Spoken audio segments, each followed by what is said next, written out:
Well, I can tell you our health center has really received a lot of benefits from being NACHC members. When I was there 14 years ago, we weren't a member of NACHC. And I went to a couple of sessions and went to a couple of conferences and found out the difference between being a non-member and a member. And I said, okay, that's the first thing we need to do is make sure that we have it in our budget to be able to be members. But I think more importantly, what I did was I found out a lot of opportunities for networking with other CEOs and other board members and other health center members.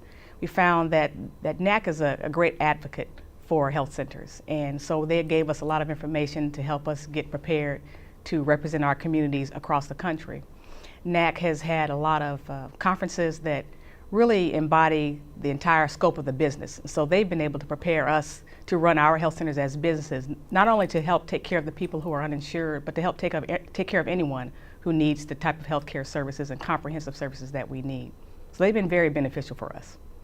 One of the biggest things that I value about being a NACHC member is having the camaraderie with other CEOs of other health centers. We're able to network when we go to the conferences, but we're also able to, when we're at our own health center, is to get online and communicate with each other on a regular basis. So we communicate through email and through phone, but we also have the opportunity to be able to share experiences, some direct experiences that will help each other. And so building that partnership with other health centers across the country has been a great value for being a NACHC member.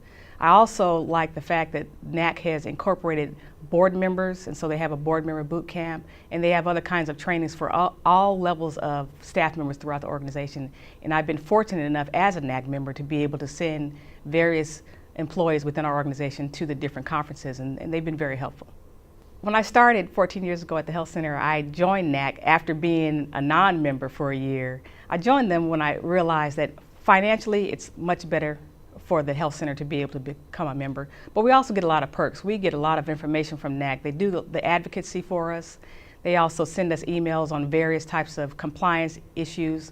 They provide a lot of information to us as members that I know that non-members would not get the access to.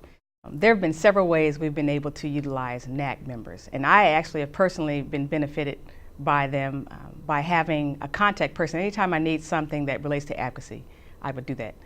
I have a staff member on the NACHC side that has kept me abreast of different types of trainings for our staff, and so I might get a little tip before everything comes out, and I can get my staff enrolled in some of the conferences. I actually was recently nominated to speak at the Congressional Black Caucus. And so the fact that I have a connection with NACHC and they understand some of the things that I have done in our health center, they've actually submitted my name and I was selected to be a panelist. So having some connection with NACHC staff has been very beneficial for our health center. But we also have people that we know we can rely on. Whenever we have a question and we call them, they answer our questions for us. Or if they don't know the answer, then they get someone who can help us with the resources we need.